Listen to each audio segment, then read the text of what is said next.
कल देर शाम भारतीय जनता पार्टी ने इस देश को एक बड़ा सौगात दिया है। नागरिकता संशोधन बिल सीएए को लागू कर दिया गया, अधिसूचित कर दिया गया। मतलब उसका इंप्लीमेंटेशन कल से वो कानून इस देश में लागू हो गया।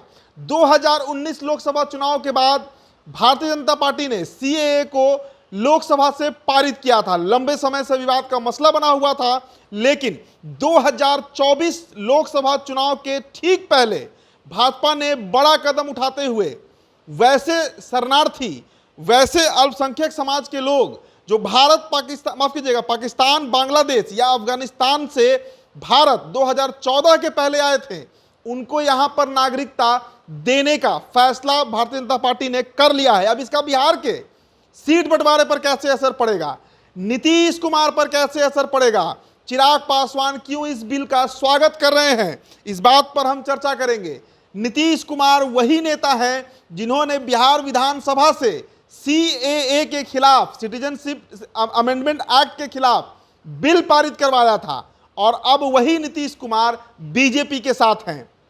चिराग पासवान ने तो लंबा चौड़ा एक्स पर ट्वीट किया है और उन्होंने इस बिल का खुले दिल से स्वागत किया है।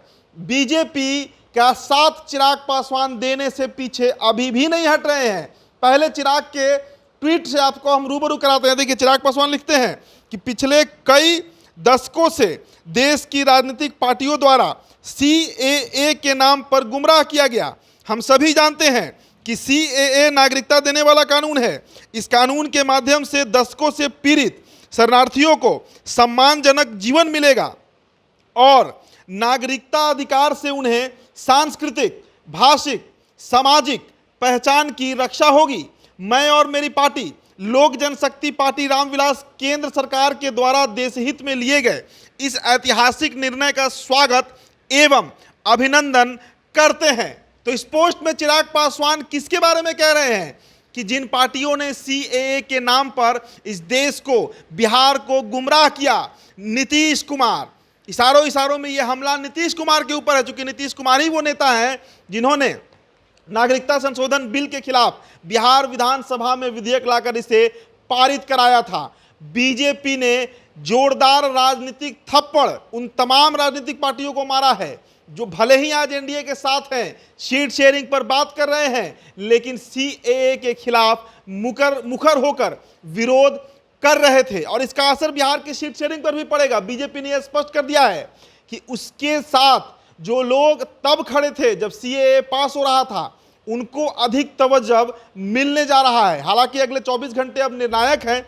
सीट शेयरिंग का बात जो है वो लगभग तय कर लिया गया है, लेकिन कल जैसे ही देर शाम इसकी अधिसूचना जारी की गई, देश में एक खुशी का माहौल देखा गया और उस खुशी में सहभागिता लेते हुए चिराग पासवान ने केंद्र सरकार को धन्यवाद किया है और नीतीश कुमार को हिदायत दिया है कि गुमराह करने वाले नेता सावधान रहें। ये एनडीए है, ये बीजेपी है, नरेंद्र मोदी की पार्टी है, जहां पर वैसे लोग जिन्होंने कभी इसकी मुखालफत की, खिलाफत की, उनका हिसाब किताब किया जाएगा। फिलहाल इस रिपोर्ट में इतना ही। प्रणाम, उदित तारन है। बहुत बहुत शुक्रिया।